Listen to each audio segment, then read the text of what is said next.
Yeah, I didn't bring the bag. This gives me an opportunity to use the restroom because I needed to use the restroom. How was the trip? It was good. It,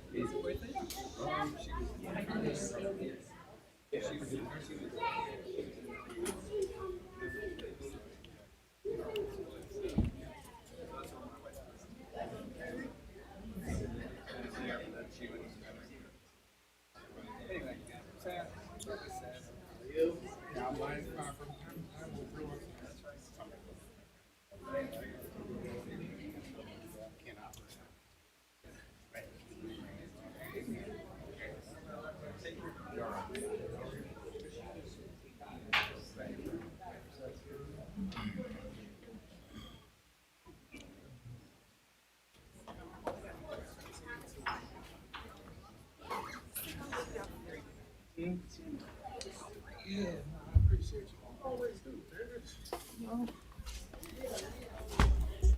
Always do. I'm really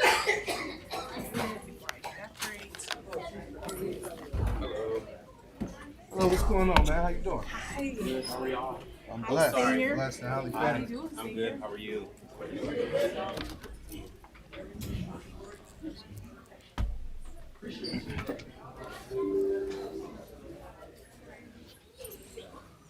Boy, wake up.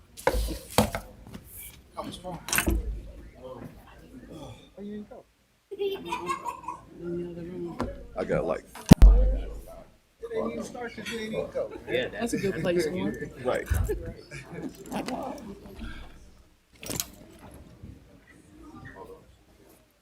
I should do like sheep. Charlie Caps.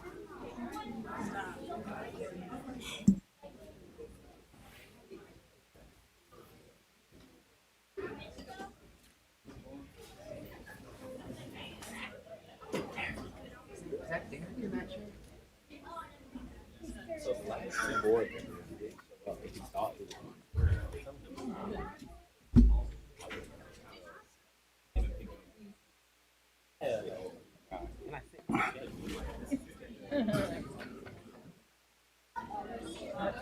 Representing. Hello. I'm good.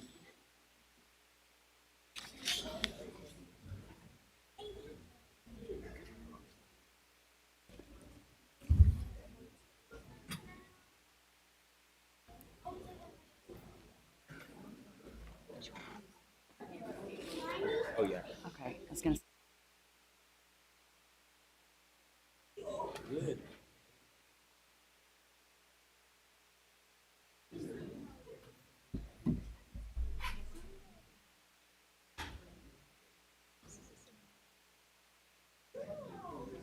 Sorry. Yeah, a bigger turnout than I thought. In this weather. Yeah, the Yeah. Well, I guess there's more people back there normally than up front.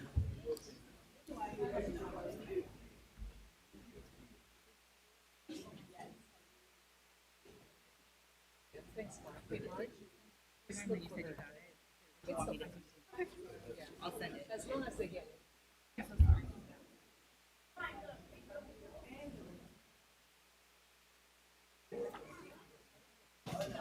I'm gonna send it again. Are you good? You good? Okay.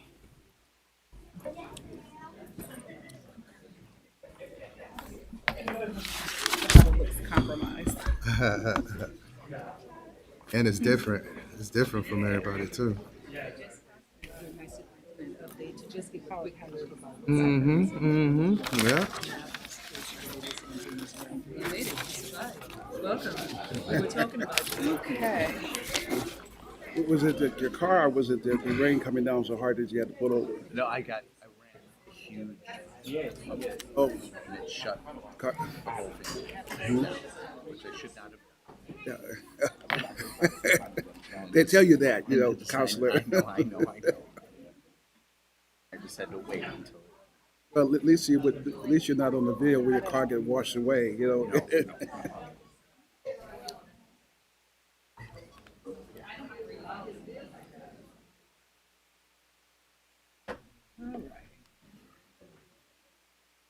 recognizing you. You did put my pen back. I have two of these. Yeah, And yeah, wait a minute, yeah, yeah. I had two of these, and one of them didn't have a pen, and Uh-huh. I said, that doggone Yeah, see.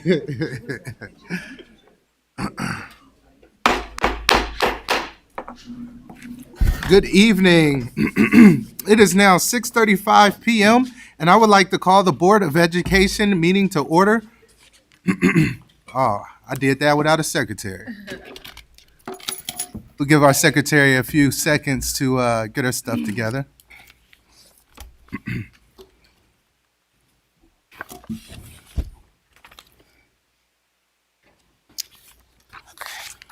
Ready? Madam Secretary, would you please call the roll? Mrs. Costick. Mr. Ivory. Here. Mrs. McConnell. Here. Mrs. Rose. Present. Mrs. Ross. Mrs. Wilson. Present. President Wilson. Here. We have 6 present. Thank you. Would everyone stand and join me for the Pledge of Allegiance?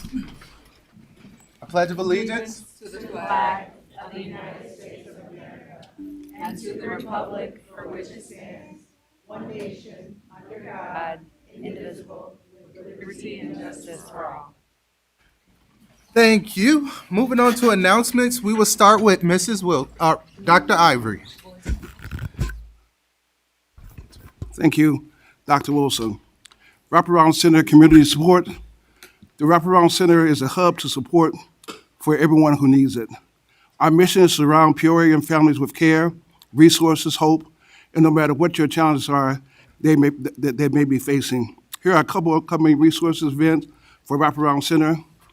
Number one, bi-weekly drive-up food pantry will be on Thursday. The next date will be May the 14th to the 28th from 10 a.m. to 12 p.m. The second one will be, there will also be a diaper giveaway for parents, caregivers on Wednesday, May the 13th. On Wednesday, May the 27th from 10 a.m. to 11 a.m. The Wraparound Center is located at Latrobe Street side of Tree Wind on 1419 South Folker Drive. We also are grateful for donations to hand out for food pantry. You can find a list of items needed at psd150.org/pantry-wish-list. Good evening, City Kids Camp. Get ready for an unforgettable summer adventure at City Kids Camp. This free camp is packed with fun, adventure, and friendship and is open to Peoria Public School students in grades 5th through 9th. The camp will run from June 8th to June 12th and spots are limited. Here's how it works. Students who are interested can register their interest by visiting psd150.org/City Kids Camp. Those selected will then receive an application to secure their spot. Don't wait. The deadline to express interest is May 15th. For more information or questions, please reach out to Valerie Scott at valerie.scott@psd150.org. And some other dates to remember. At the heart of every successful school district are individuals who work tirelessly behind the scenes to make a difference in the lives of our students. This week, we hope you will help us celebrate with these incredible groups who play vital roles in our district. Tuesday, April 28th is School Bus Driver Appreciation Day. Friday, May 1st is School Principal Day and School Lunch Hero Day. Wednesday, May 6th is School Nurse Day and Sign Language Interpreter Day. Friday, May 8th is School Communicator Day. And next week is Teacher Appreciation Week. Let's show our teachers how much we appreciate everything they do to help our students grow and excel. Thank you. Good evening. Mayor Summer Youth Internship Program. The Mayor's Office is excited to announce that the Summer Youth Internship Program is now accepting applications through May 8th. This exciting opportunity is open to Peoria Public School students ages 14 and 15 who are either graduating from 8th grade or currently is enrolled in high school. Applications can be picked up at City Hall or from the school offices at local middle and high schools. To apply, students must submit a letter of recommendations from a principal, teacher, or counselor. This program is a fantastic way for young people to gain valuable work experience, develop new skills, and contribute to the community over the summer. For questions or additional information, please contact the program coordinator, Zakiah Floyd, at 309-216-8199 or zfloyd@peoriagov.org. Thank you. College Colors Day is coming up this Friday, May 1st.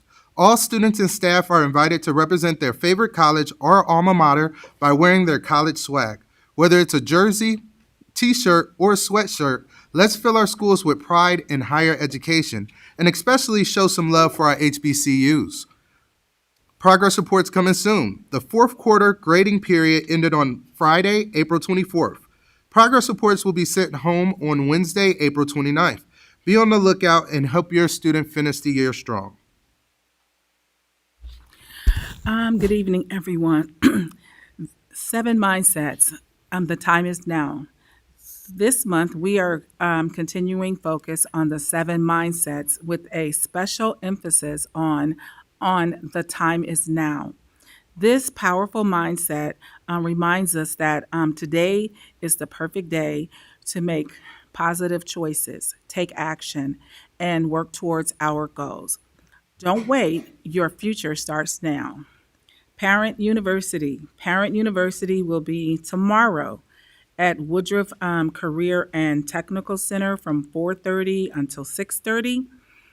The event is for families of pre-K through 4th grade, students who have pre-registered at their school office. Thank you. Good evening. Just 30 minutes, that's all it takes to open a book and give your mind a break. A story to travel, a page to explore. Each day you read, you discover more. April's winding down, May's on the way, with sunshine stretching a little longer each day. The breeze feels warm, the skies turn blue. A perfect time for a book or two. Find a spot outside, under a tree, let your imagination run, wild and free. Pages will turn, the world fades away, all from just reading 30 minutes a day. Gerald M. Brookhart Arts and Education. Join us for lunch and the amazing student performances at the Riverfront Museum's Sun Plaza on multiple dates this season. Food trucks will be on site, so bring your appetite too.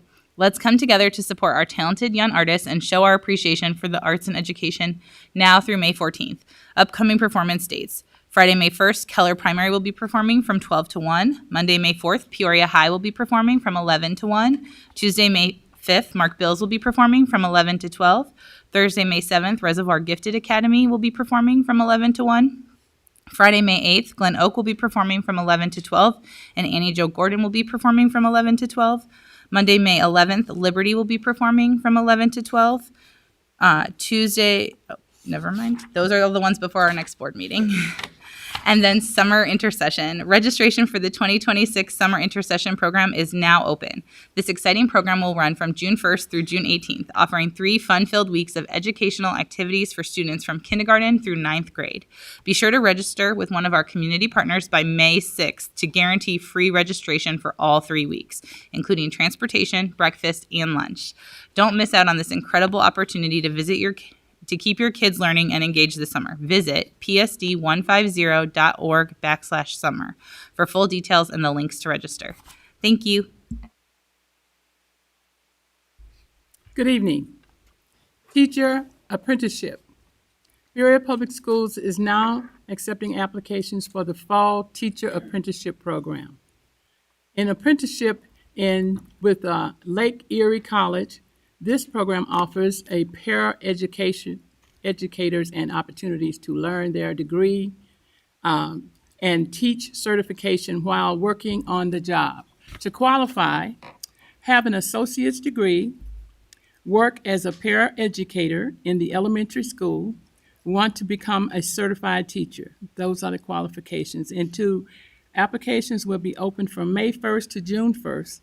And for questions, call Linda Wilson or email her at linda.wilson@psd150.org. Cartwheel. Your mental health and well-being matters. Peoria Public School continues to work with Cartwheel to offer virtual therapy sessions for students in the comfort of their own home. If you are interested, simply reach out to our school principal to learn more and get started. Also, this month, you are invited to attend a special evening webinar for parents called Learning How to Recognize and Treat Your Youth for OCD and related disorders. The seminar will take place on Tuesday, May 12th, from 6 to 7 p.m. For more information or to register, visit psd150.org/cartwheel. Awesome, thank you. Up next, we have item number 5, Remarkable Spirit. I'd like to ask that Dr. Brandy Brown, Assistant Principal for Dr. C.T. Vivian Primary School, approach the podium.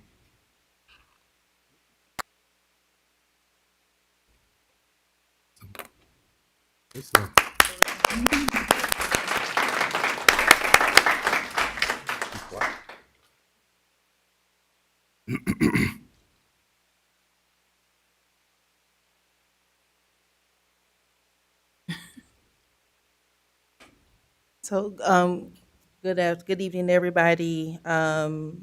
These awards are to go to our Black History Committee members. They are not present, but I'll definitely take it to them. This year, in October, we started the Black History Committee at the Dr. C.T. Vivian Primary School.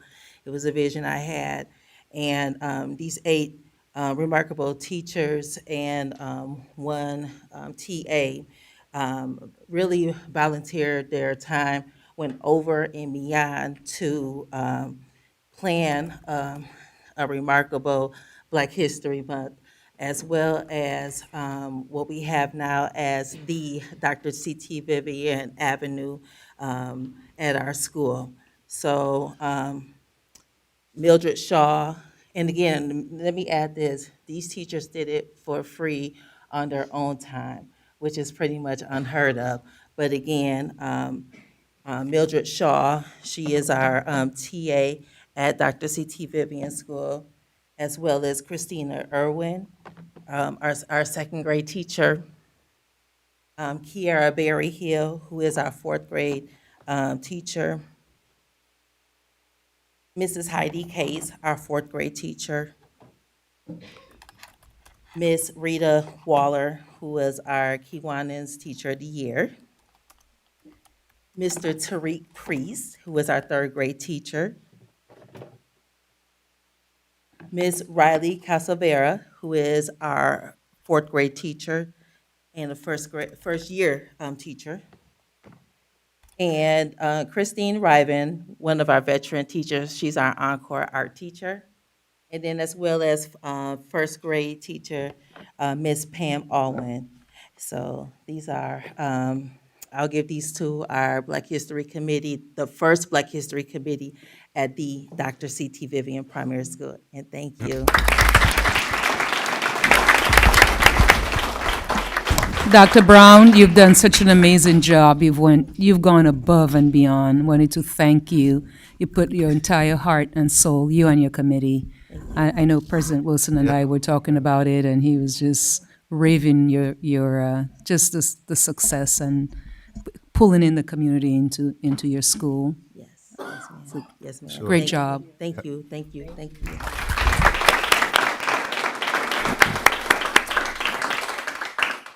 Okay, up next we have, let's see what we have. Remarkable Spirit Award still. Sean McGinnis, Principal, Peoria High School.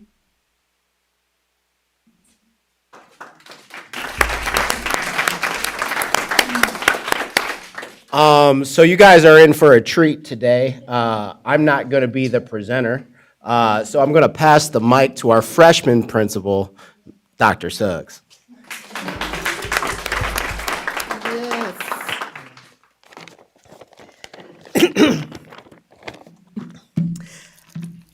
Good evening, Dr. Karad, Superintendent of Schools, President Wilson, and our other distinguished members of the board and community members. I have nominated a member of our staff from Peoria High School who is truly a remarkable individual whose dedication and compassion have profoundly impacted our school community. It is with immense pleasure that we celebrate Ms. Rhonda Smith, our special education work coordinator at Peoria High School. I'm gonna have her come and stand by me as I read the rest. Rhonda is not just an employee. She is an invaluable asset to our school.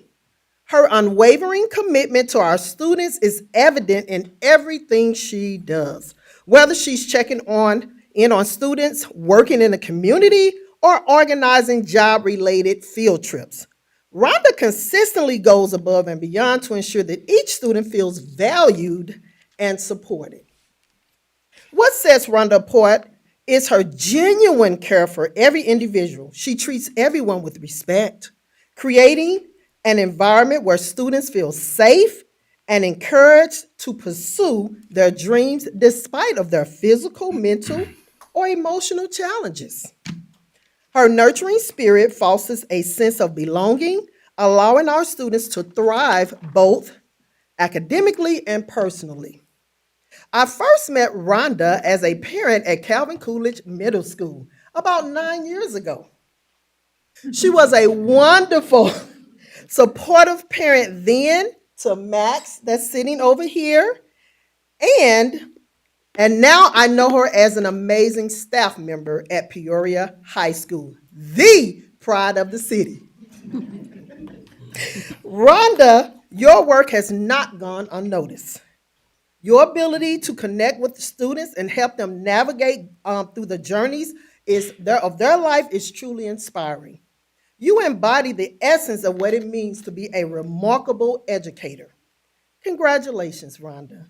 You have been nominated to receive this Remarkable Spirit Award, and it is a privilege to recognize you for your extraordinary contributions. This is truly a well-deserved award, and I am honored to have nominated you. Thank you for everything that you do. You are a shining example of kindness and dedication, and we are grateful to have you in our lives. Let's give her a round of applause, please.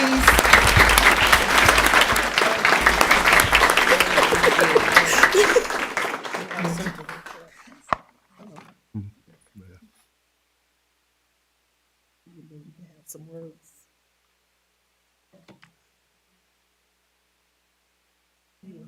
Sure. I'm not good with words in front of everybody, but I do talk a lot, just with the kids. I'm honored. I love working with the admin team, the staff. It's good to be a Lion. Been there for 21 years. I graduated from Peoria High, class in 1990, went to Franklin, so I am definitely a product of Peoria Public Schools. I'm very proud of it. My son, of course, is a product of Peoria Public Schools too. So, and I'm going out. Hopefully, I'll go out as a Lion, retire in 2032, and still love the kids. Probably will do job coaching or something. So, I won't go away. So. But the kids, that's what you're here for. You're here for the kids. And I love my students. I love what I'm doing. I want to give a shout out for the PECT program. It's a great program. So thank you for having the PECT program part of Peoria Public Schools, because it's a great state program. Helps the students after school, after high school, and they can continue on with adult services and just get them where they need to be during high school and get those job skills and career ready, just like Peoria Public Schools believes in. So thank you so much, and thank you, everybody. I appreciate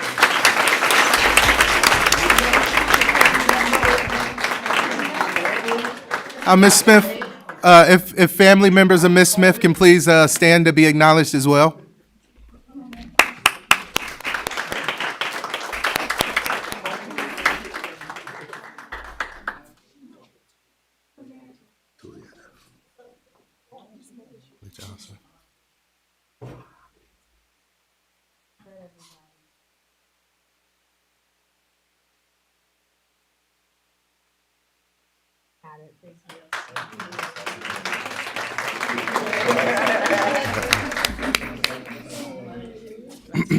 All right. Up next, we have Bradley Johnson, teacher, Jameson School. Okay. I teach at I teach at Jameson School, and I've just thought all year long that our principal deserves some kind of award. And when I saw there's one called Remarkable Spirit, that's perfect for her. This year, we've added 4 new classrooms that are all kindergarten age autism classrooms. And it's been a bit challenging, but Ms. Langhoff is always completely positive. Whenever, every day you're short-staffed somehow. And she's in the classrooms helping out. She's in the hallways helping out. She's in the cafeteria helping out. And, it's never critical of anyone. It's always, what can I do? What do you need? How can I help? And it's one of the most positive people I've ever met. So I think you deserve this.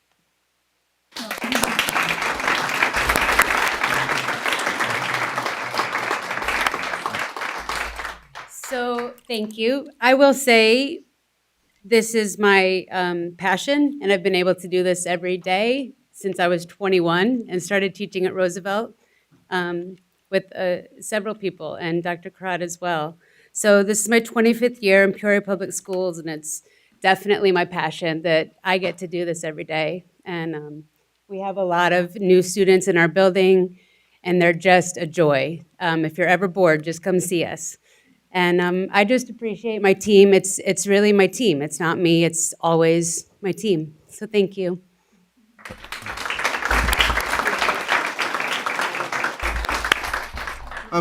Mrs. Langhoff, do you have any family or friends here with you today? Yes, or my mom is students, or- here, and my Okay. husband, and our son, Maddox. Awesome. If they can, please stand so they can be Yes. acknowledged.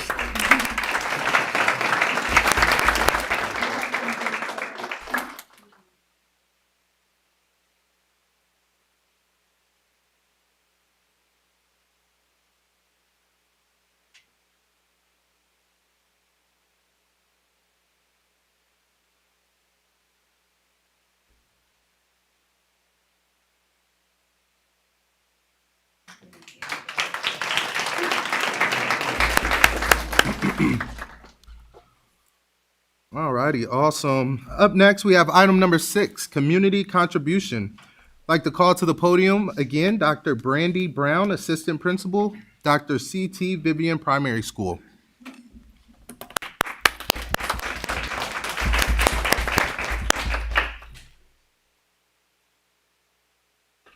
So good evening again. At our school, the Dr. C.T. Vivian Primary School, we have amazing volunteers who come into our school and meet with several of our students.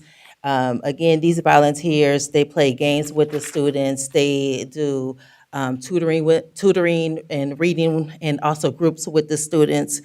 And a lot of times too, the community, the volunteers, they also bring food as well.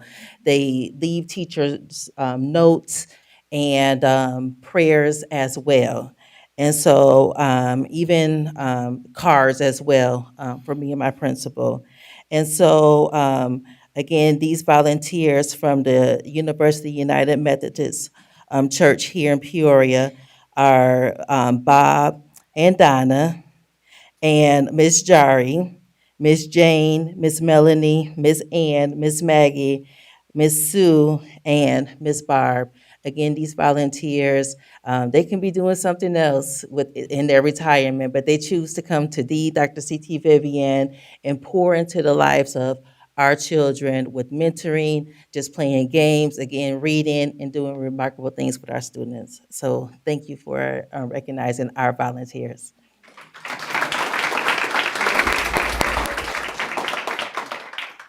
Awesome, thank you.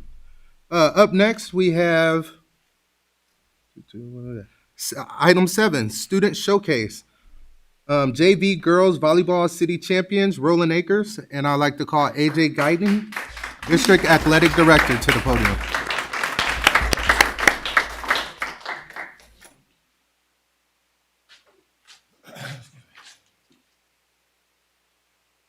Good evening, everyone. President Dr. Wilson, Dr. Karat, and members of the Board of Education. Today, we are here to celebrate our 2026 City Volleyball Champion, Junior Varsity City Volleyball Champion, Rolling Acres Ladies Cougars. First, before we get to that, I want to thank all the principals once again for and custodians for getting the gyms ready, getting the nets set up, adding that on to the list of things that they have to accomplish to get the gyms ready for the kids to play. We have 9 games scheduled for our volleyball teams, and I'm proud to say we played every single game except for one set of games, and that was because both coaches from Sterling had fallen ill, so we couldn't play that game. But it's volleyball along with soccer are the 2 most improved sports that we have in middle school. The participation has increased. The understanding from the coaches through coaches' meetings and conversations, the understanding of coaching has increased, and overall, the talent level has increased. We have more kids playing volleyball and soccer than ever, which I think we all should be proud of. And thanks to Dr. Karat and all of you for supporting the charge to improve athletics and sports, especially at the middle school level. Led by longtime head coach Marnie Rohr, the Lady Cougars put together an outstanding season, finishing the regular season with a 8-1 record and earning the number 2 overall seed in the tournament, and that was by points. In the semifinals, Rolling Acres defeated the number 3 seeded Liberty Lightning in straight sets 2-0. That victory set up a championship match against the number 1 seed Reservoir Lady Wildcats. The Lady Cougars used their athleticism and teamwork and discipline to upset the Lady Wildcats in 3 sets to capture the city championship. They finished the season with a 10-1 overall record. Let's meet the staff and the players. Championship staff, Principal Michael Barber.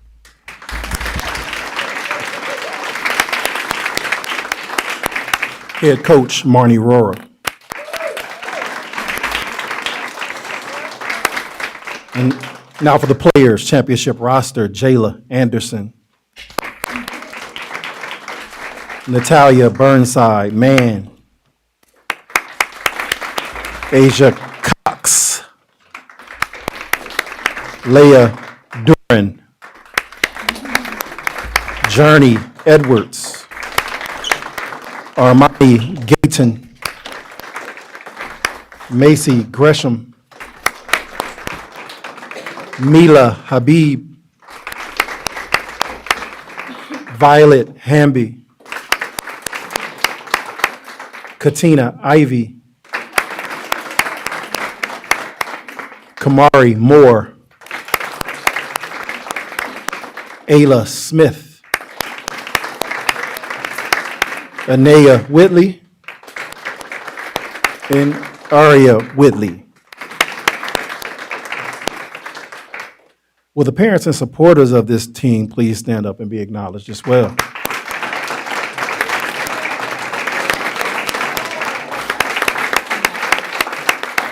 And finally, ladies and gentlemen, I present to you your 2026 Junior Varsity City Volleyball Champion, the Rolling Acres Lady Cougars.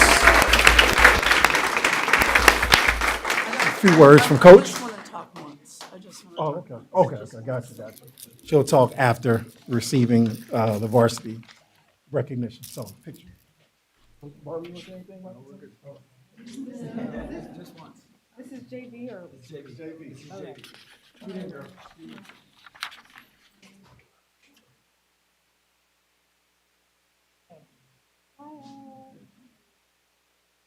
Got it. Thank you.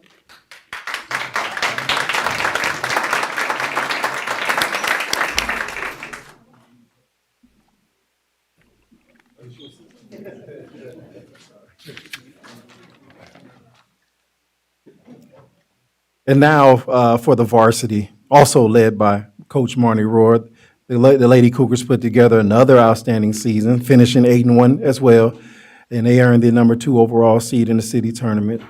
In the semifinals, Rolling Acres defeated the upstart Annie Jo Gordon Hawks in straight sets 2-0. The victory set up a championship match against the only team to defeat them during the regular season, the undefeated number 1 overall seed Reservoir Lady Wildcats.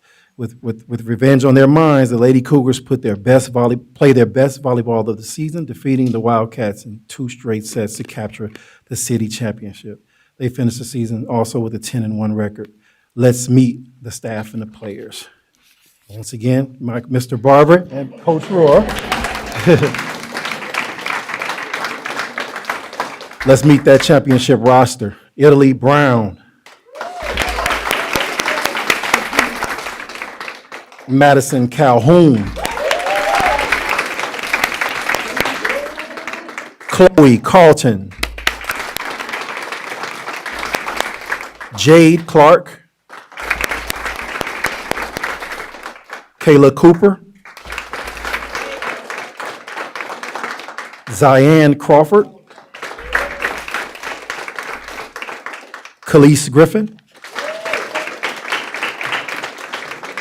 Kiera Haley. Claire Hamby.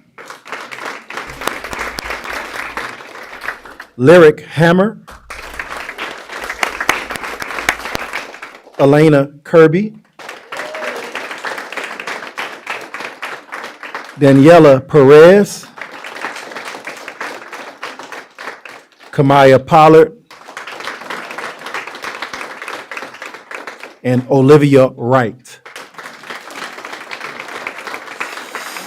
Once again, will the parents and supporters of this team please stand up and be acknowledged for your hard work, dedication.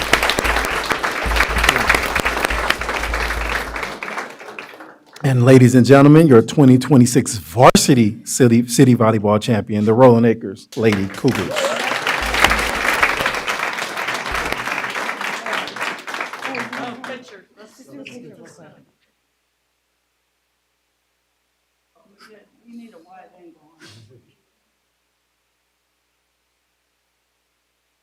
Wait, hold on. Oop.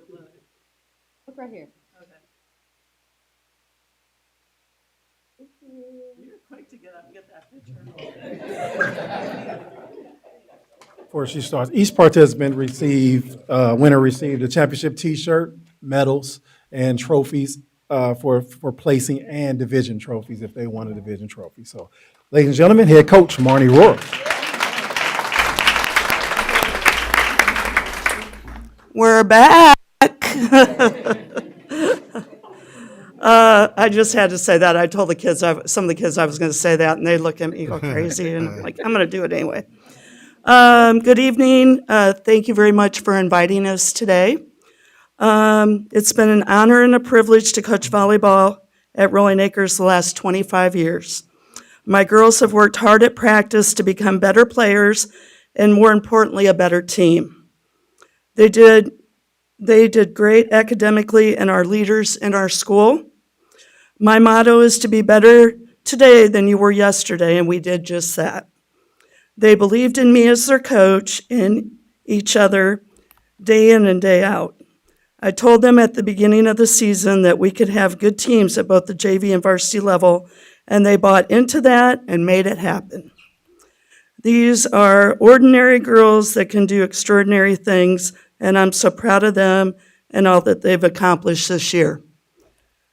A special thank you to my parents for all the support and all that you do for your daughters to be able to participate. A big thank you to Mr. Barber for allowing me to be me as a coach and the support that you've shown me over the last 15 years. Thank you to Mr. Guyton for all that he does as well. Thank you very much.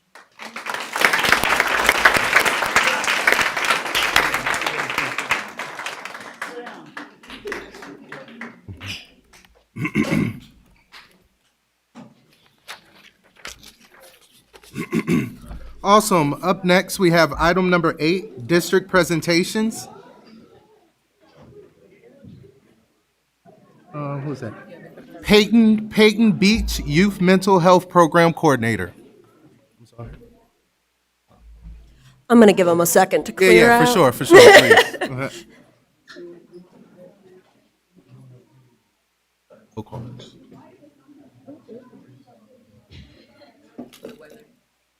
Yeah. No. They're remarkably good.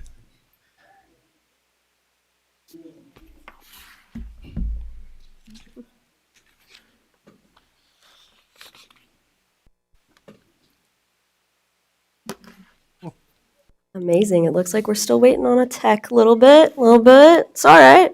I can start telling jokes if people need to get entertained. I'm not very good at them, but. Oh, you're fine. I usually do And if this worst at comes to worst, I've got it memorized, so y'all get all the information, I promise.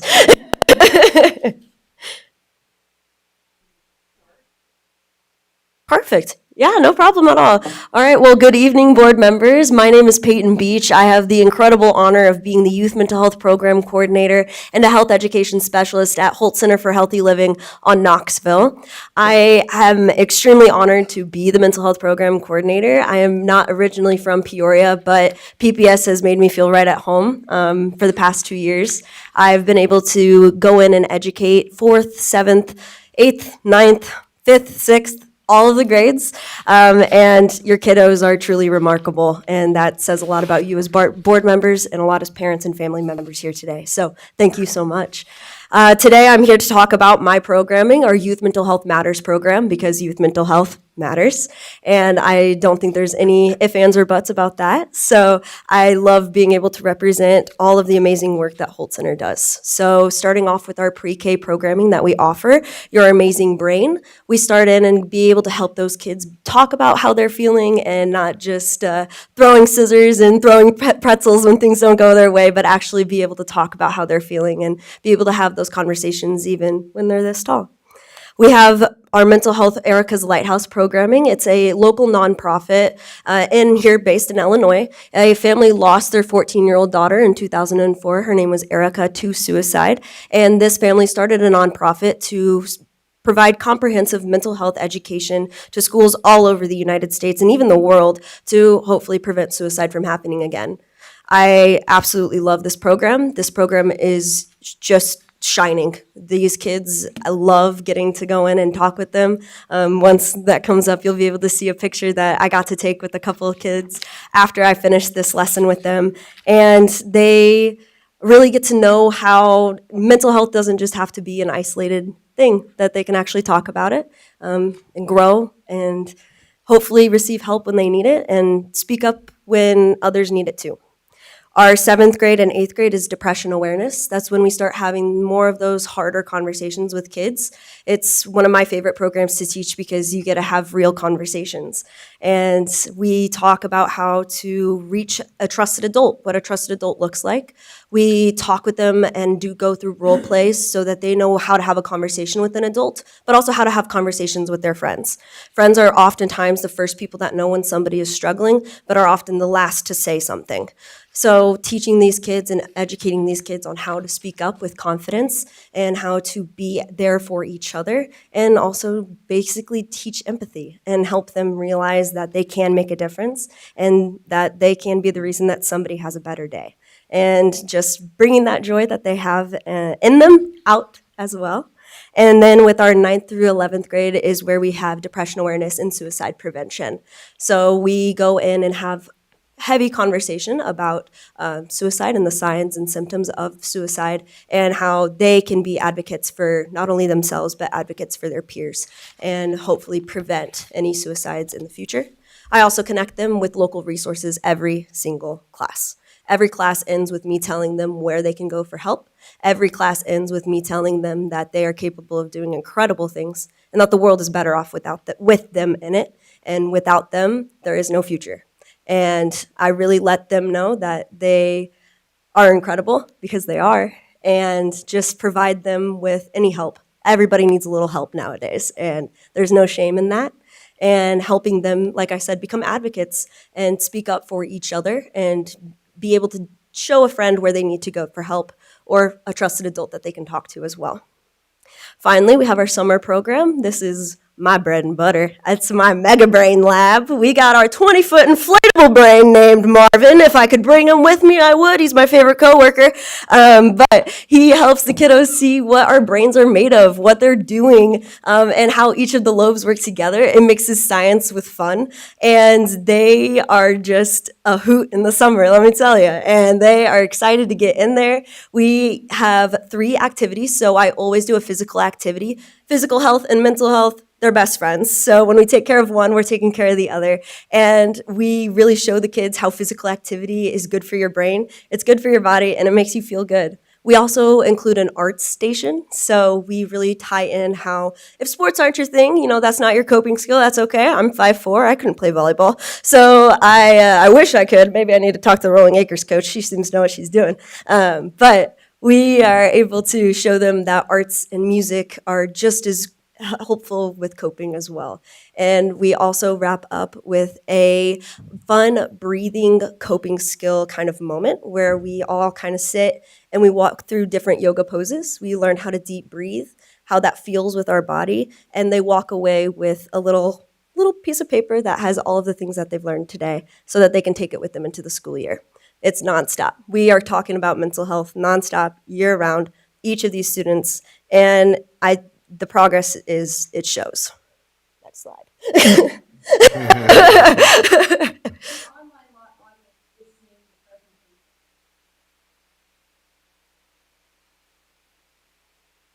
Oh, good. Okay. Well, what's good in here, if everybody at their table could pull up their little sheet that I put. It's got my name right at the bottom. All right. Yeah, she's got it. All right. So I put all of that information that was on that slide on this sheet of paper. So going over kind of what those numbers, and like I said, we are seeing success. I have no other way to put it but just success. 2,207 students have received Erica's Lighthouse education just this school year. Last year, we reached over 4,000 kids.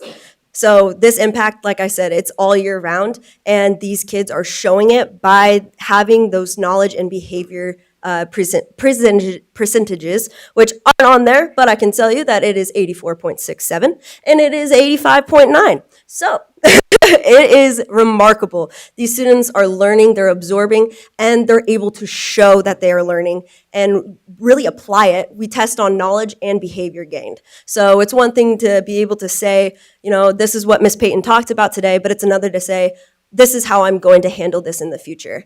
And I'm just so fortunate to be able to say, too, that I've had teachers share success stories, that after I've left, a teacher emailed me and said, I had the 7th grade boy that I'm pretty sure was either going to punch me or punch his friend.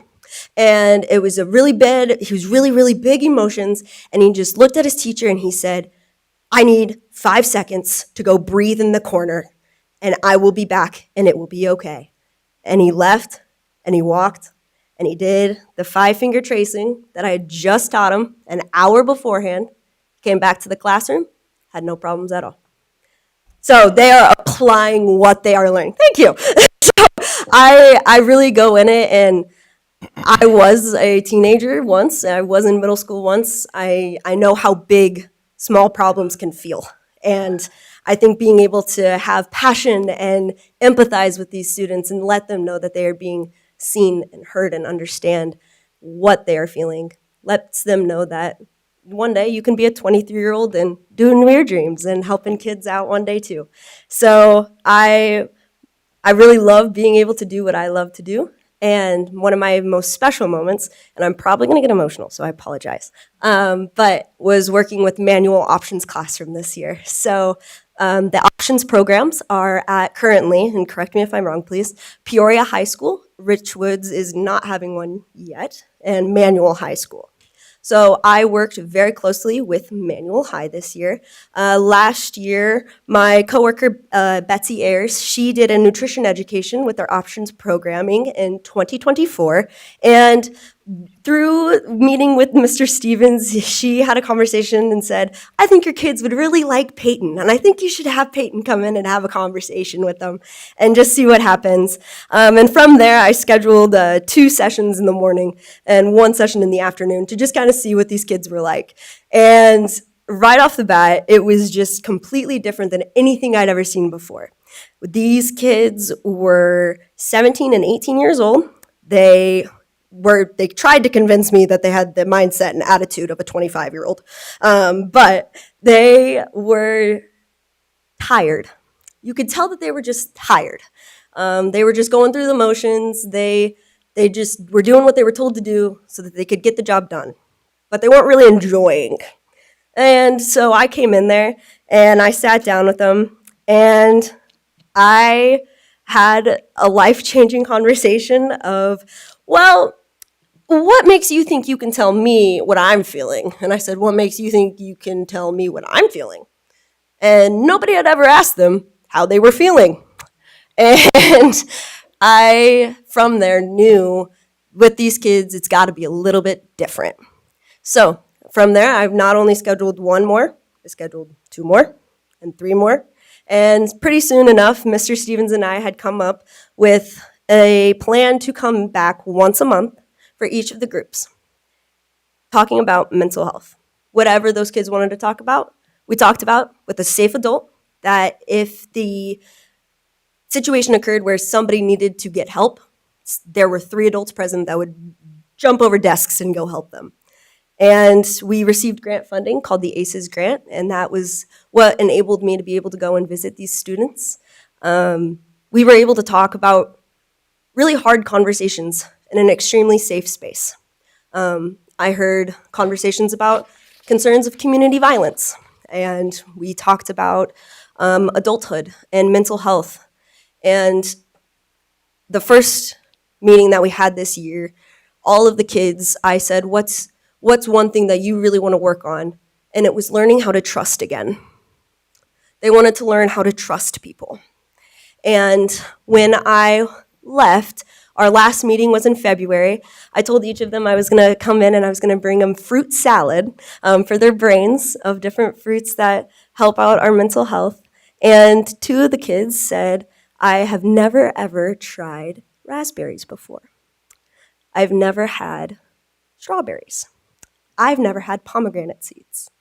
And this quickly turned into me giving out food in plastic containers for the kids to take home.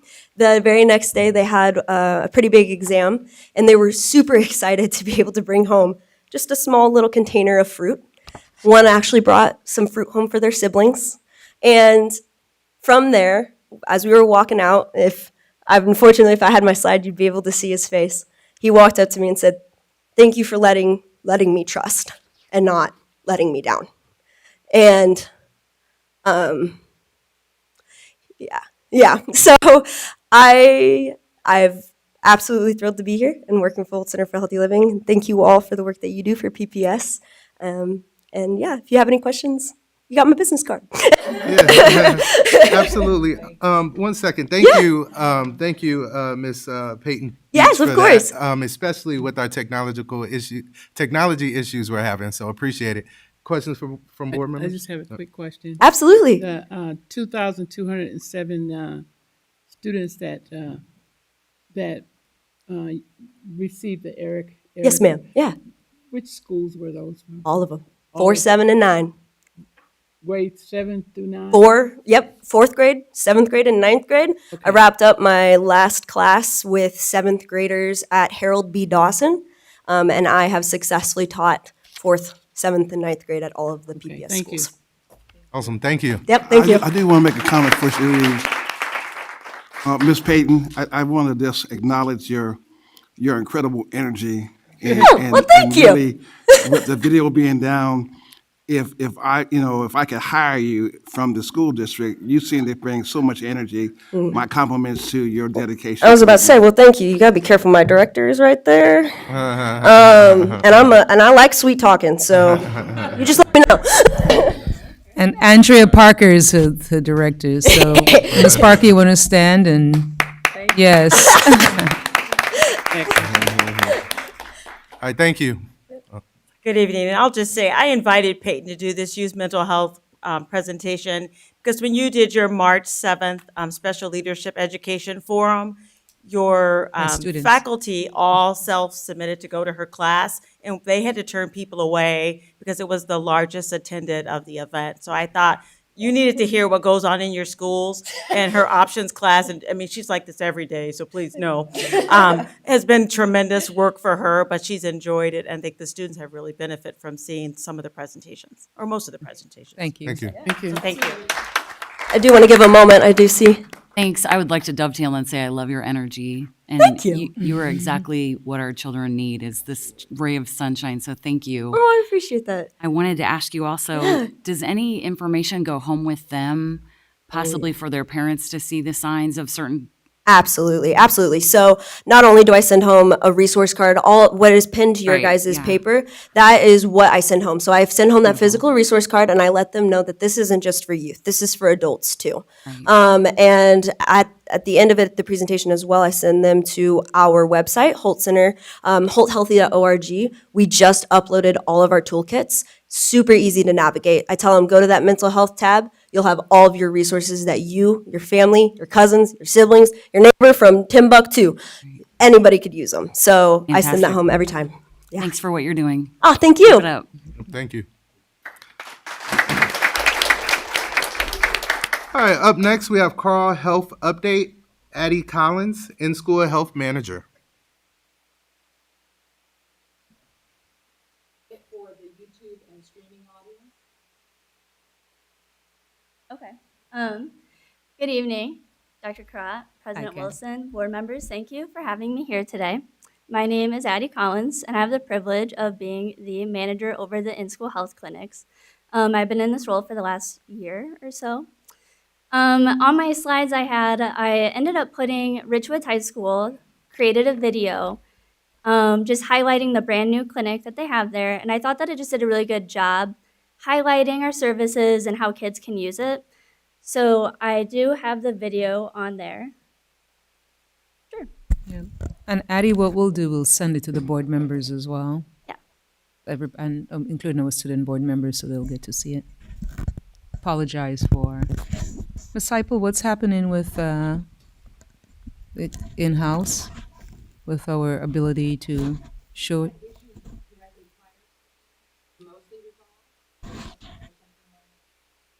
Oh, okay. Projected. Thank you.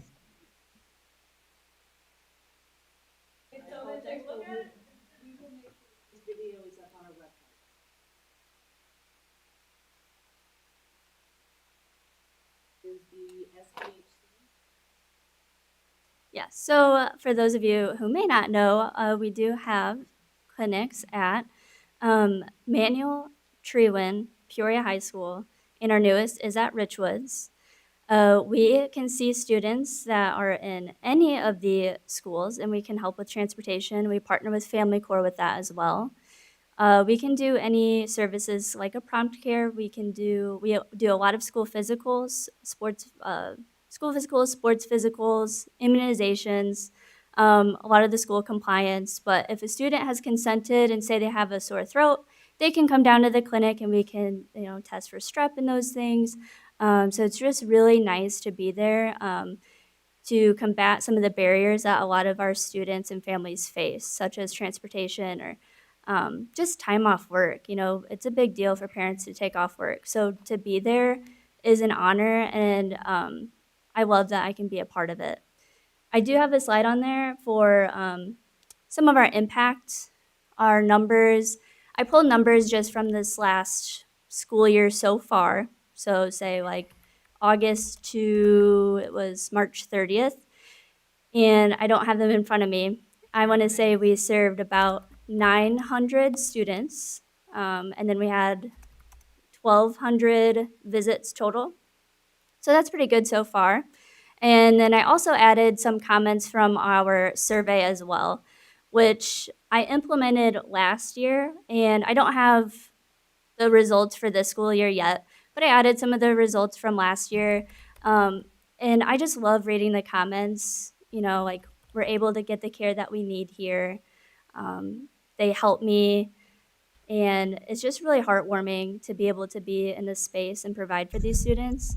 So I really appreciate your support in allowing us to be here. And Addie said they make me feel safe and I don't have to miss school. So Yes. we have screens. Okay. And so Yes. some of the board members, they can definitely see your slides and your impact. And I really apologize for that. I'll No, make that's sure okay. everybody receives what you're sharing. Yeah, no problem. Thank you. You guys Thank have you. any questions? for me? Any questions for Mrs. Collins? Seeing none, thank you. Thank you. All right, up next, we have Lindsay Baum, curriculum coordinator.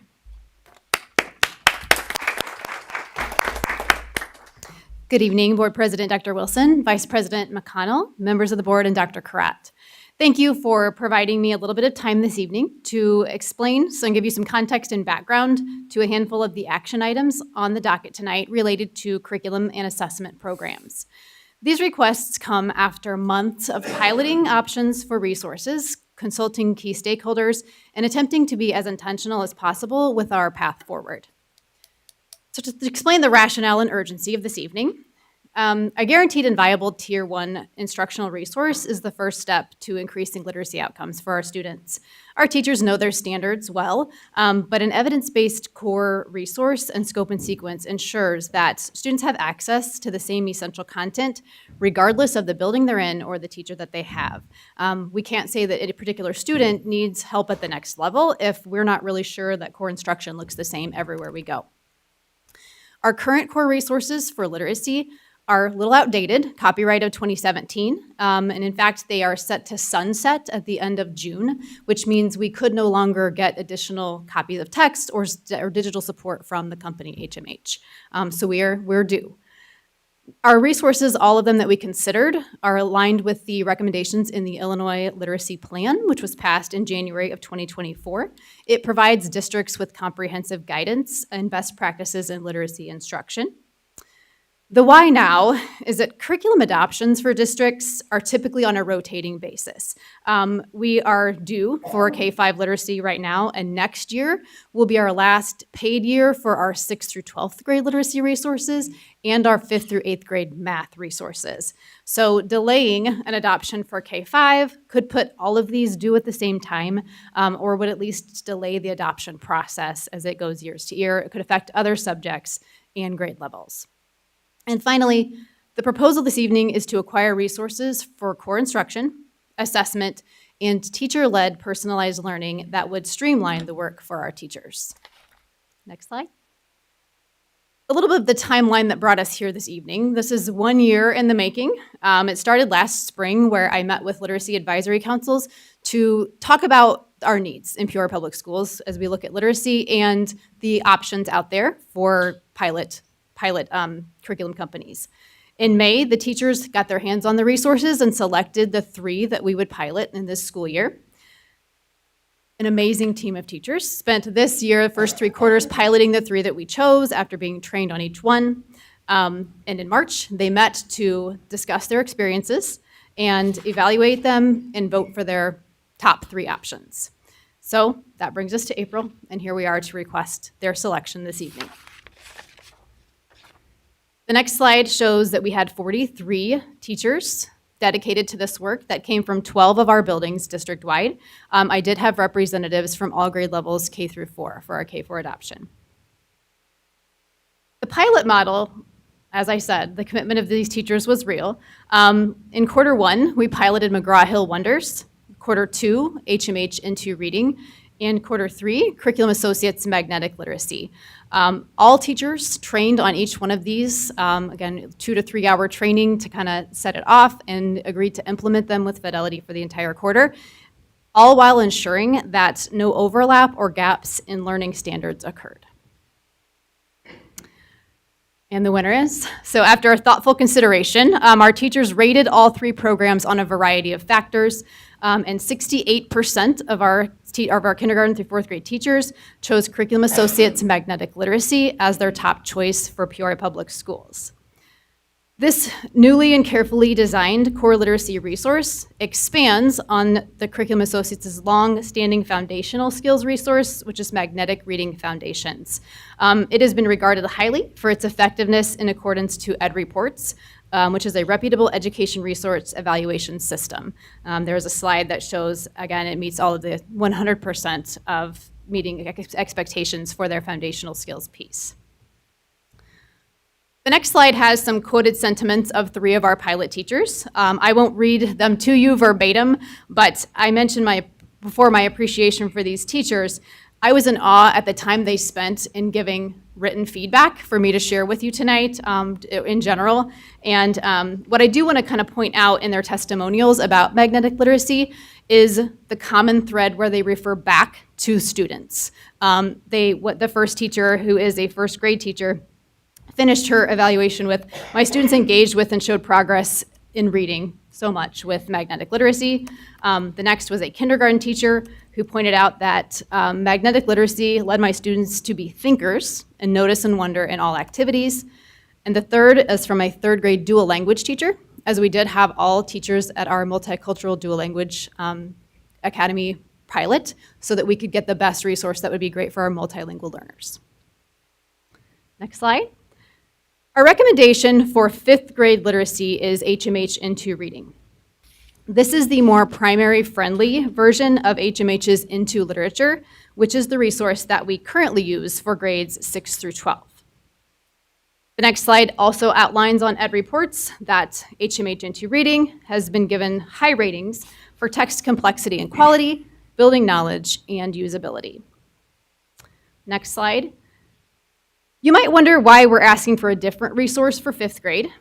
While most curriculum companies design core programs in K-5 or K-6 bands, in Peoria Public Schools, 5th grade is logistically housed in middle schools and in the middle school band across all of our schools.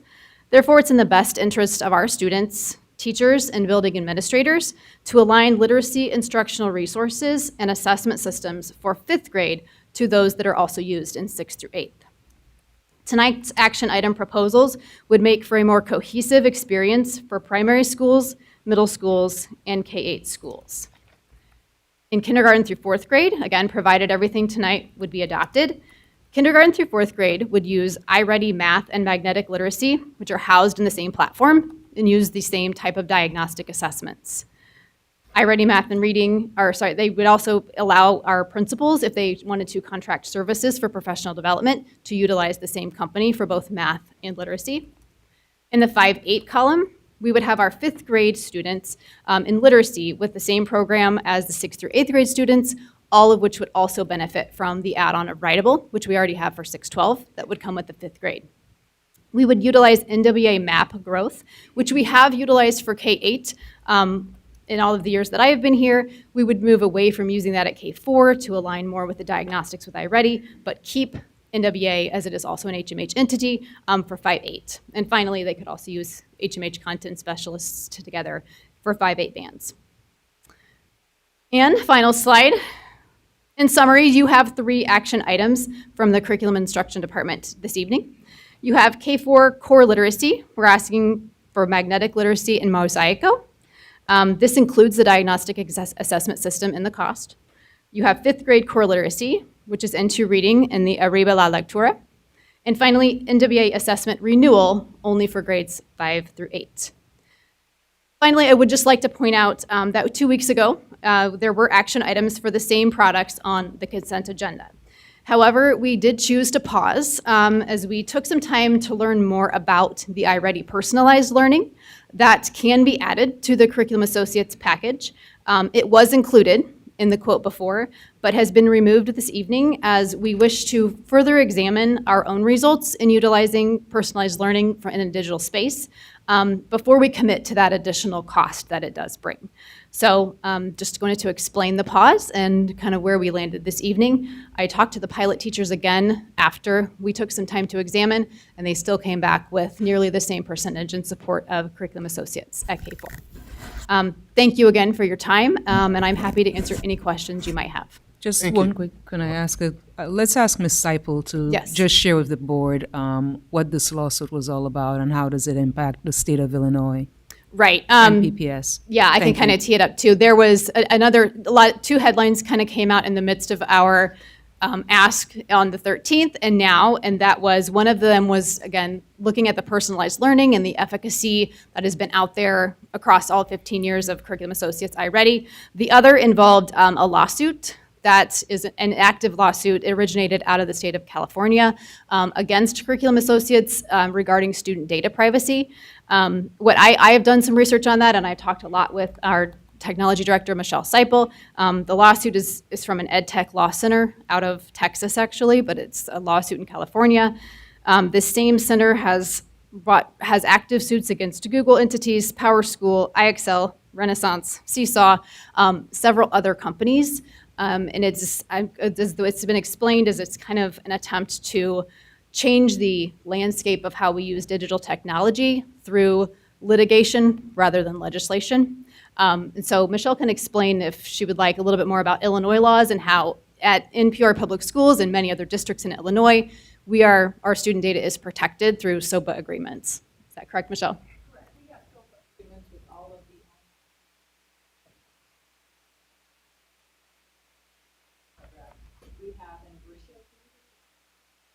Can you go to the podium, Michelle, so that maybe the listening audience can help you as well? I know, I'm sorry. Thank you. We have a SOPA agreement with all of the educational online platforms that we have, so that any of our systems that house any student data, even if it's just their name or their email address, we have to have an agreement with that vendor in Illinois. So we make sure that all of the student data is protected that we're uploading, which is different than what the lawsuit is claiming in California. Thank you. Thank you. Questions for Ms. Bone? Martha?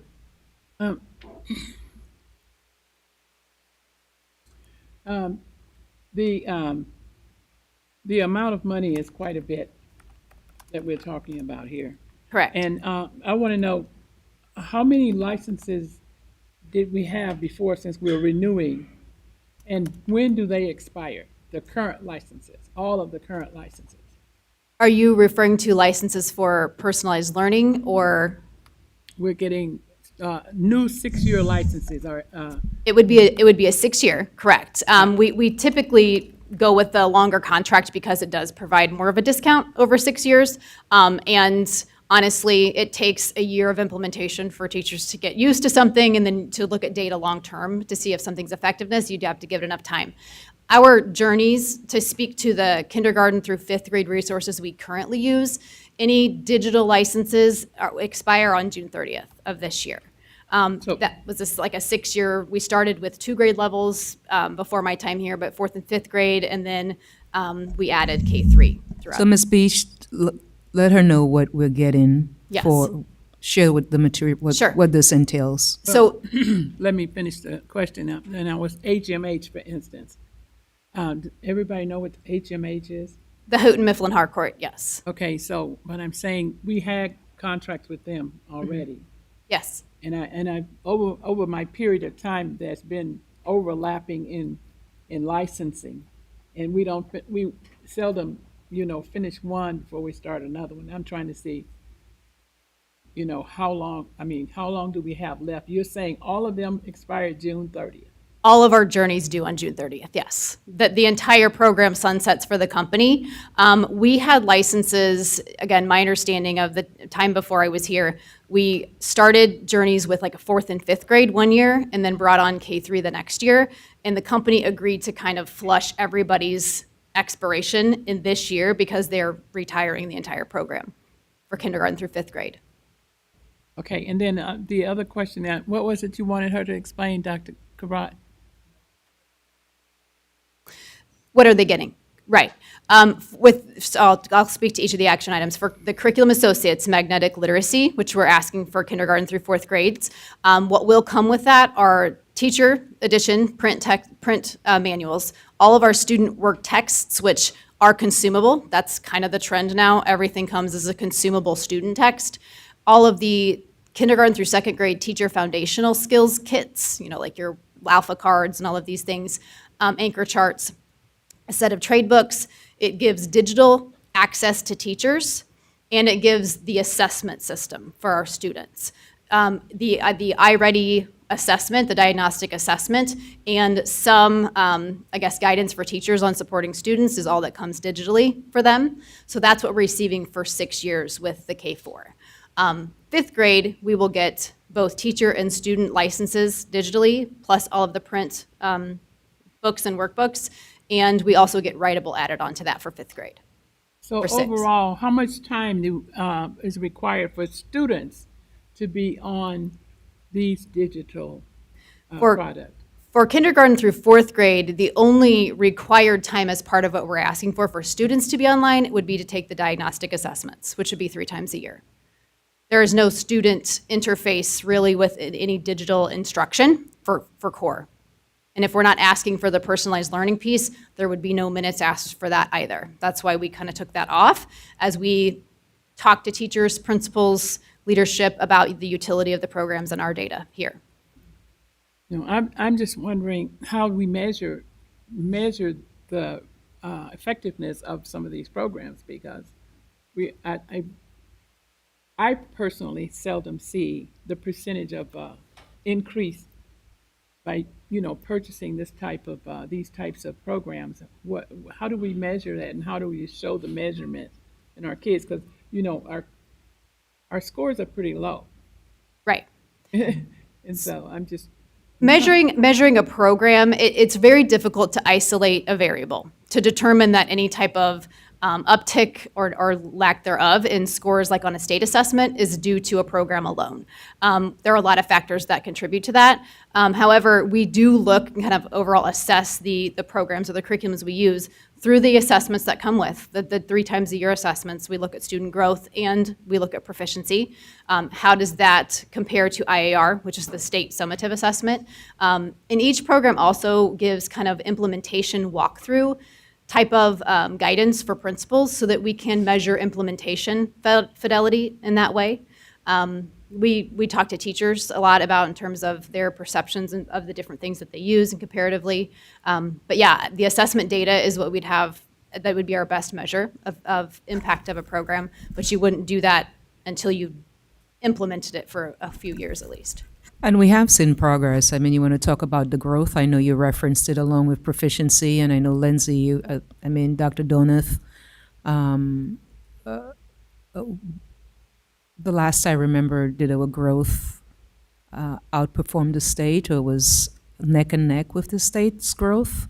And increasing proficiency is a huge goal for us this year. Right. So I think we need to give ourselves credit regarding taking into consideration what we have to deal with when our kids enter and how we have to accelerate them rather quickly. Right.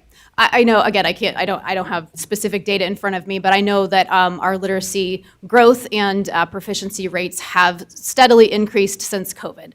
I'm sure that that's the case for many districts, but yeah, again, that's the one thing I think that is important to note is that this is a step towards that. Like, we have to give our teachers a tier 1 resource that they can turn to. We have a lot of new teachers from year to year. We have a lot of long-term subs that come in, and they need to be kind of handed something that they know is evidence-based. Okay. The last thing I want to say is I'm not against the programs. I just want to make sure our teachers have time to teach. Oh yeah, for sure. Because I've gotten many calls that a lot of teachers really don't like a lot of these computer programs. So, right. Just to be clear, curriculum, the magnetic literacy as a core resource isn't a computer program. There is certainly a digital teacher toolbox. All of our teachers have digital tools. That's where they get their information about personalized learning if we move away from students in a device personalized learning. But yes, student print texts are what the bulk of what we get for that price tag. thank you. Thank you. Additional questions for Ms. Lindsay Baum? Seeing none, thank you. Yeah. Okay, up next we have 2025-2026 budget amendment. Mick Willis, Chief Financial Officer. Thank you, President Wilson. The very first slide in that deck just gives you an overview of the team members in finance who helped put the budget together. That has not changed. In terms of the timelines, today we make the presentation for the budget April 27th. We put a copy of the budget on display at the receptionist office tomorrow, where it'll be available for public reviewing for 30 days at least. June 8th, we will have the public hearing as part of our regular board meeting.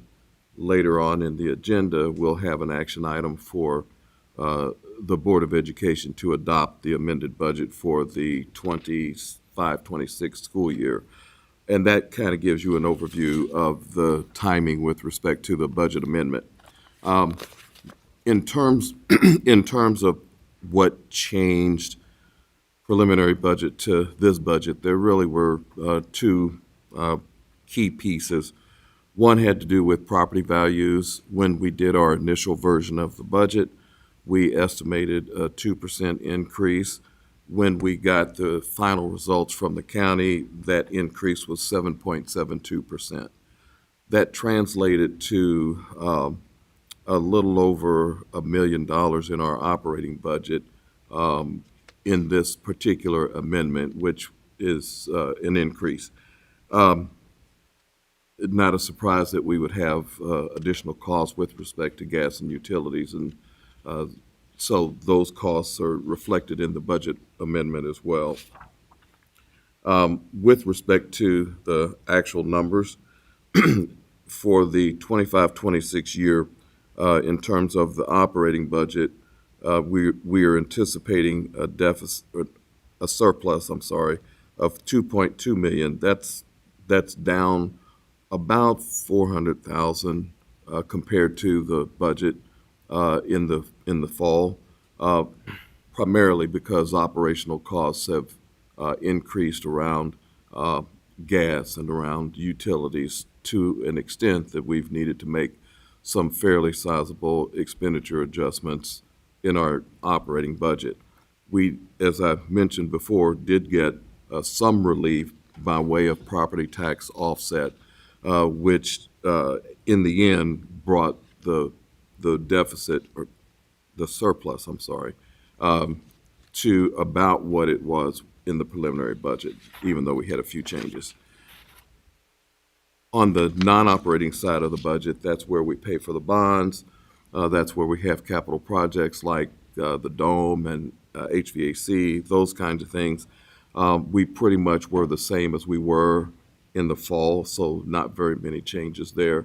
In fact, about the only change on that portion of the budget, we revised our local tax estimates because we have real assessed valuation increases now versus projections earlier in the year, and that was about it.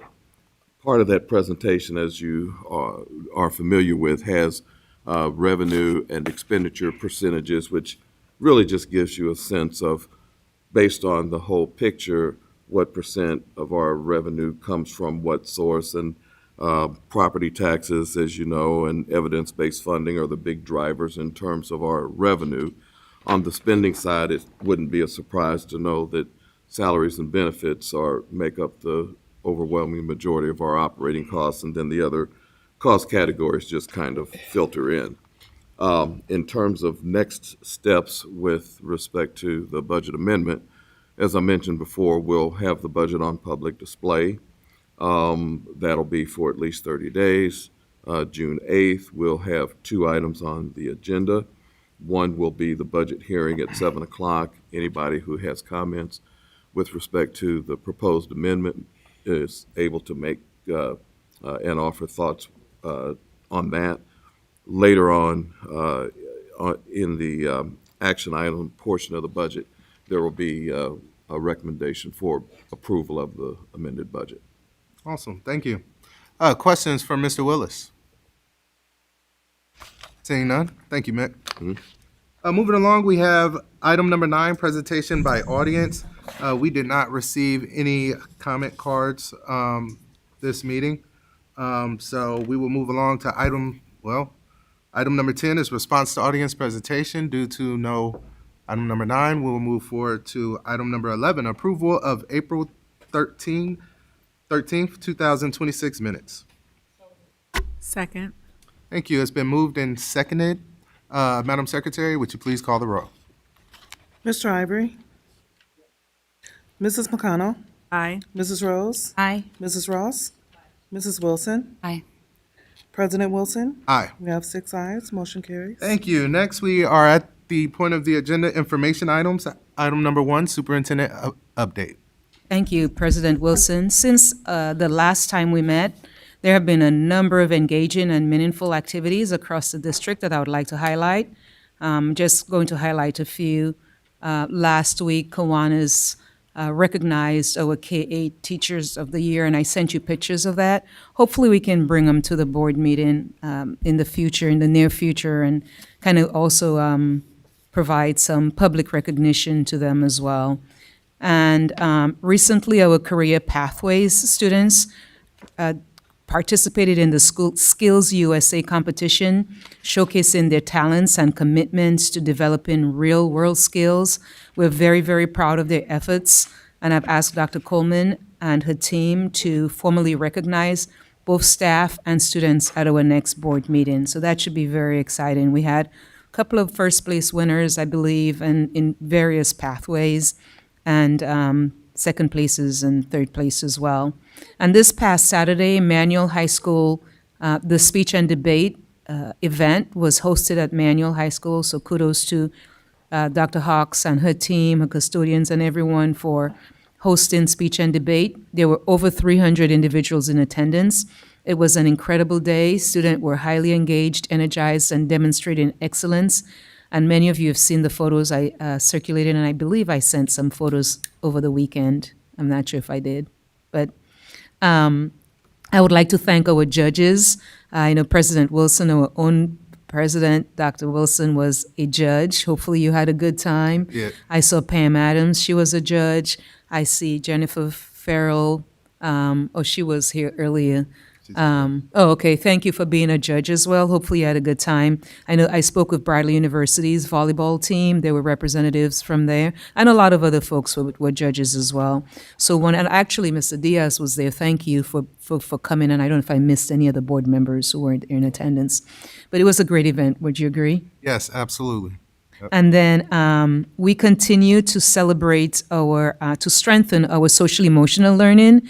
So our partners from Seven Mindsets are currently in our district providing professional development supports to our staff. Hey, Dr. Bond, what do you have them doing specifically? Can you share just a quick blurb?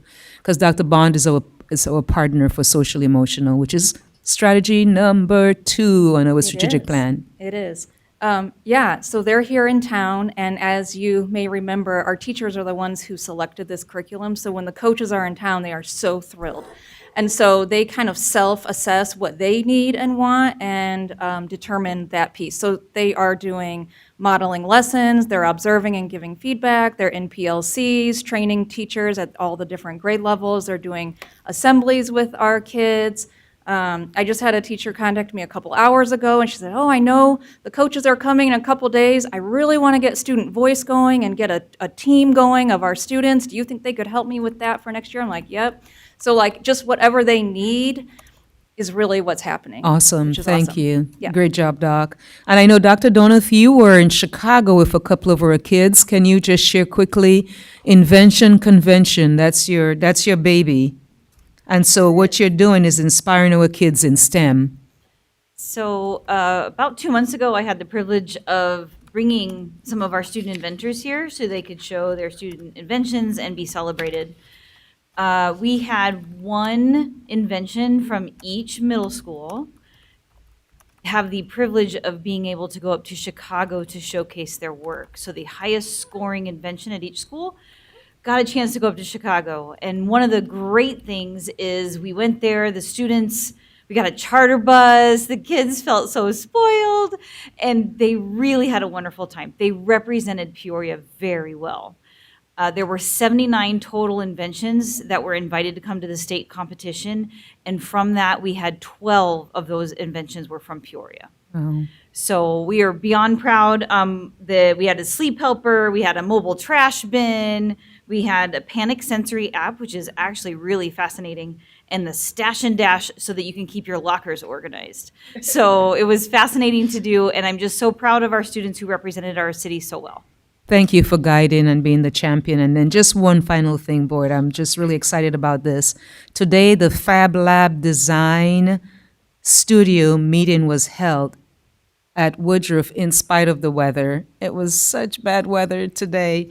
Again, so it was held at Woodruff. And after a lot of vetting by this group, Woodruff was selected to house this Fab Lab.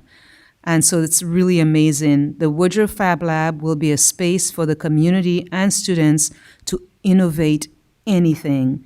And the Fab Lab concept came out of MIT. And this is not just for our students, but other students in other districts as well will be invited to use the space. The space will include a lot of things, including digital design, manufacturing, sewing, 3D printing, precision manufacturing, video conferencing, electronics design, vinyl cutter, a lot of things I don't even know, heat press, milling equipment, and so much more. We've had an exceptional relationship with Caterpillar throughout my tenure, and I really wanted to thank Henry Vickery. He's been my contact throughout my 11 years, and they've invested a lot in our Career Technical Center, including a lot in the manuals manufacturing program. So now this time around, the Fab Lab is being funded by Caterpillar Foundation, and they are making a big, big investment here in Peoria, almost $1 million to Woodruff's Fab Lab, which will be opened,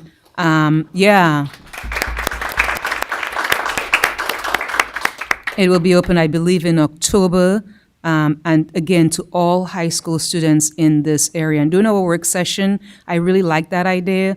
A lot of the various groups talked about pulling in the middle school students as well, which made a lot of sense.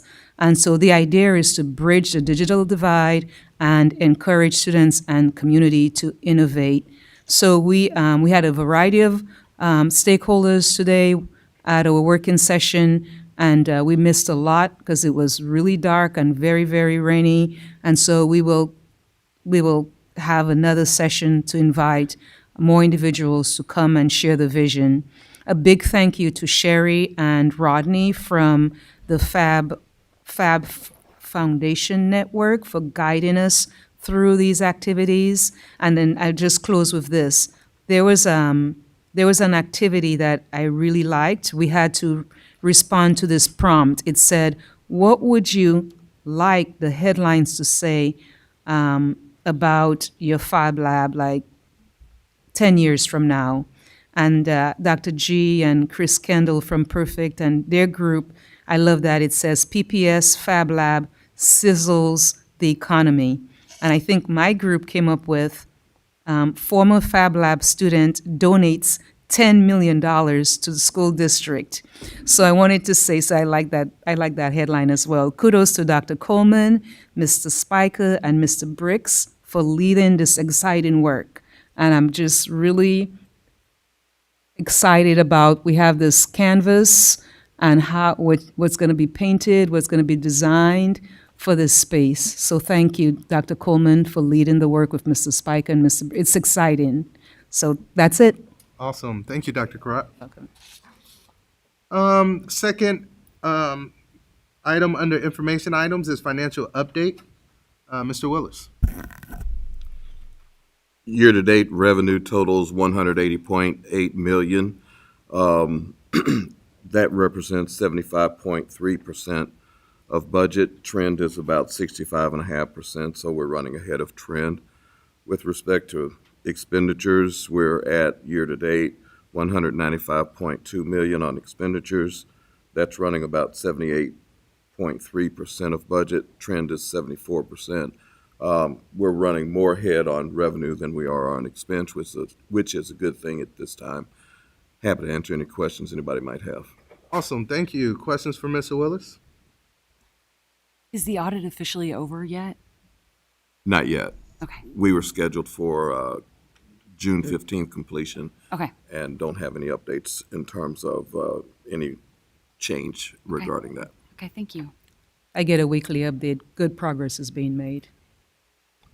Awesome. Thank you. Moving along, we have item number 3, proposed expenditures over $2,500. Questions for Mr. Willis? Seeing none, item number 4, report of requests under the Freedom of Information Act and status of such requests. Dr. Karat. Thank you, Dr. Wilson. Since our board meeting on April 3rd, we've received 2 new requests, and there were 4 requests, pending requests, on April 13th, I'm sorry. There is 1 request currently open, and we have received 26 requests for the 2026 calendar year at an estimated cost of $1,300. Thank you. Thank you. All right, we are now at the consent agenda. Vice President McConnell. Good evening. Consent agenda items. Item number 1, gifts to school district, $145,393.52. Item number 2, payment of bills. Item number 3, payment for travel. Item number 4, human resource report, proposed action for appointments, employment, compensation, performance, resignation, retirement, or discharge of employees. Item number 5, field trip, Annie Jo Gordon, 6th to 8th grade class trip to the St. Louis Zoo in St. Louis, Missouri on May 27th, 26th. Item number 6, overnight field trip, Richwoods High School, proposed action. The field trip to Six Flags Great America in Gurnee on May 9th. Item number 7, Advantage Communications Middle School Speech Debate Team Summer Program Contract. This program will take place this summer, June 14th through the 19th. Program costs $65,000, approximately 70 students, and the program will be funded with Title I. Item number 8, student school board members, the proposed action for the 2026-27 school year. Malaya Hayes from Manual High School, Chastity Johnson Nunn from Peoria High School, and Jack Bowman from Richwoods High School. Item number 9, canvass of election return. The proposed action, the canvass votes for 2 members to the Board of Education from District 2 and from District 3 will be accepted as presented by the Commission. Election held on March 17th, 2026.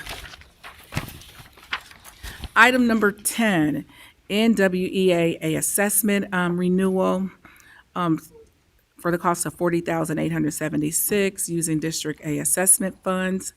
Item number 11, HMH into reading and the Arabia La lecture, 5th grade, proposed action. Total cost of $257,101.95, and it covers six components: reading, student materials, 6-year licensing, text materials, and digital access, 6-year license, student text to the tune for another 6-year license, and number 4, digital text and digital access for a 6-year license, and professional learning services into reading V3 with writable 3 live online sessions. And the resources will be paid for through a combination of Title I and district funds. Item number 12, curriculum K through 4 literacy, new program to the cost of $1,591,533.50. This purchase and the breakdown is for 6 licenses. For the total includes a consumable workbook, teacher resources, online access to instructional resources for 6 years, starting with the 2026-27 school year. The program will be paid from a combination of Title I and district funds. Item number 13, memorandum of understanding with the Peoria Federation of Teachers Local 780 regarding teacher release time and full-time grow your own program and the alternative teacher pathway programs.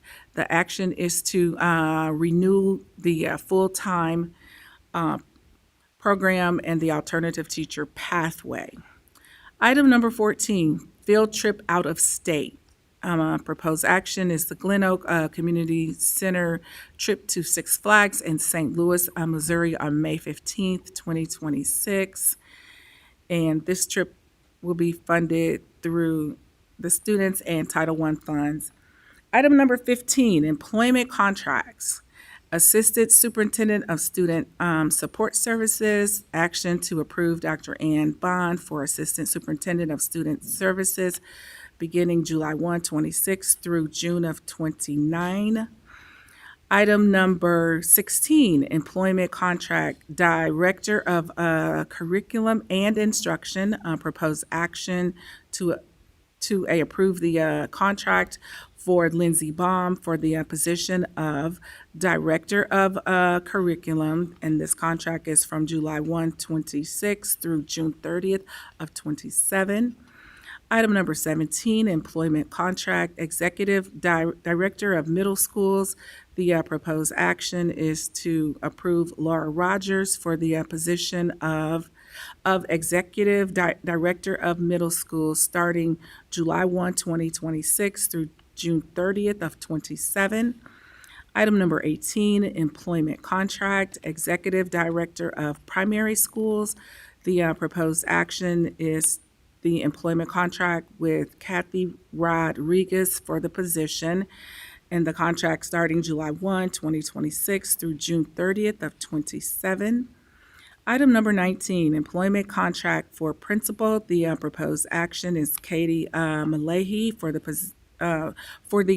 position of principal at Charter Oak. It starts July 1, 2026 through June 30th of 2027. Item number 20, employment contract for principal. The proposed action is the employment contract for Deanne Tucker White for the position of principal at Elise Ford Allen, starting July 1, 2026 through June 30th of 27. And Mr. Chair, those are the items for the consent agenda. Awesome, thank you. Are there any items that board members would like to have pulled for a separate vote? C12, are there any other items that board members would like pulled for a separate vote? Seeing none, can I have a motion and a second to adopt the consent agenda with the exception of item number 12? Second.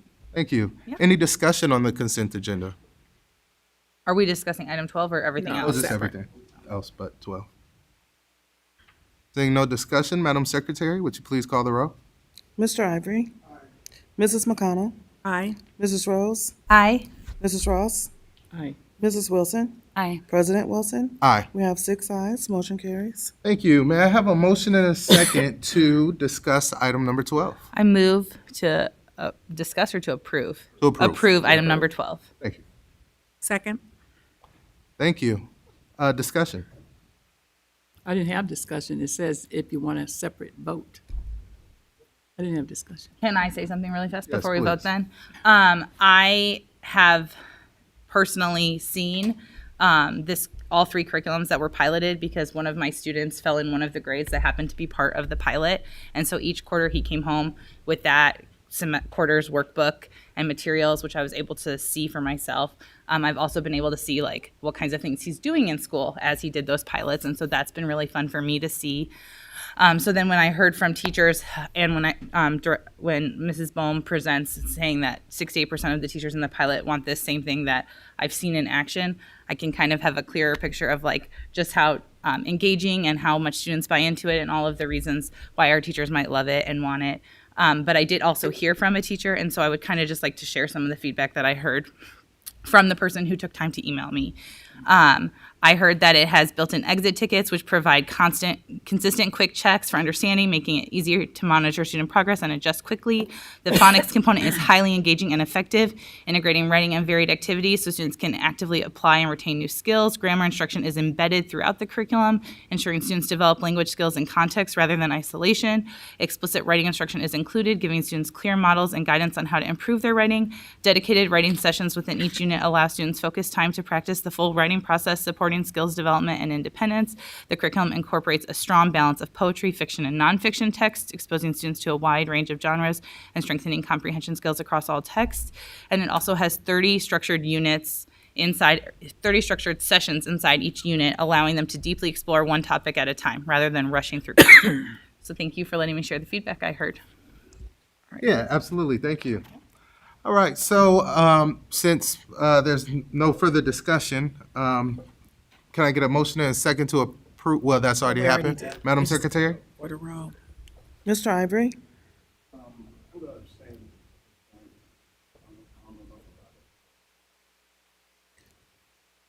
Mrs. McConnell, Aye.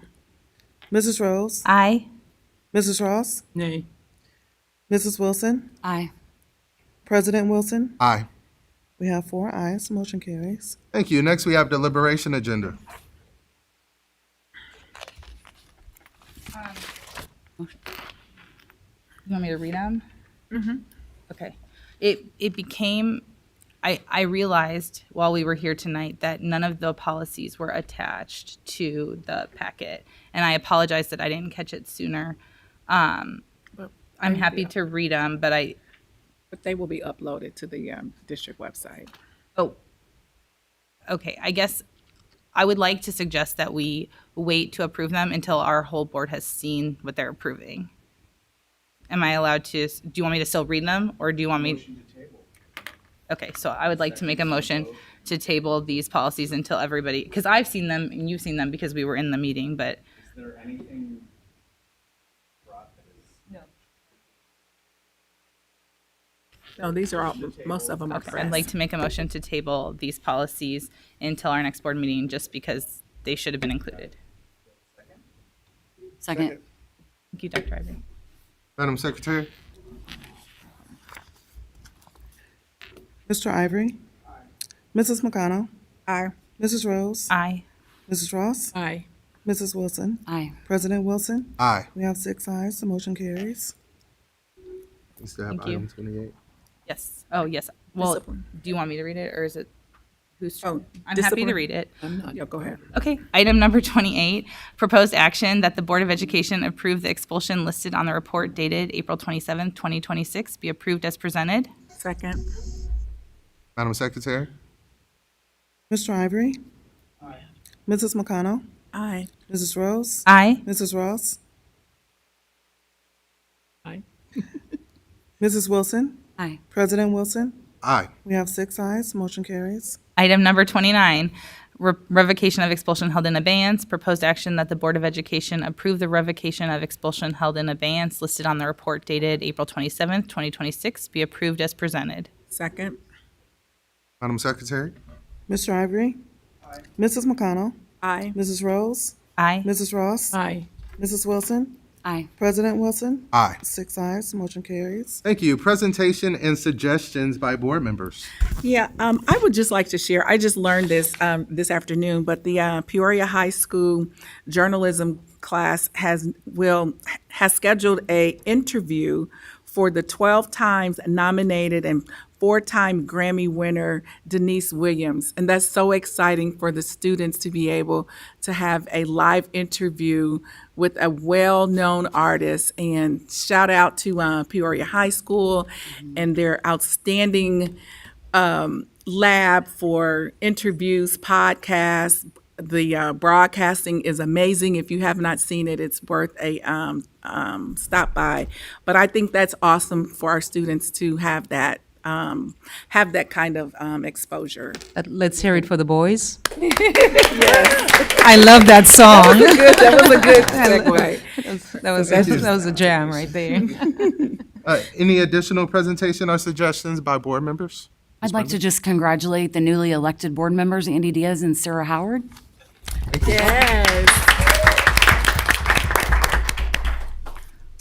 Thank you. Reports from board committees. Policy meeting was scheduled but had to be canceled, and we have another date pending because the attorney cannot meet with us, so we will have a date before the next board meeting. Amen. Thank you. Buildings and Grounds will be meeting on the 19th of May at 10 a.m. I think it's 10 a.m. It'll be. Awesome. Thank you. The next Behavioral Intervention Committee meeting will be May 22nd at 11:30 a.m.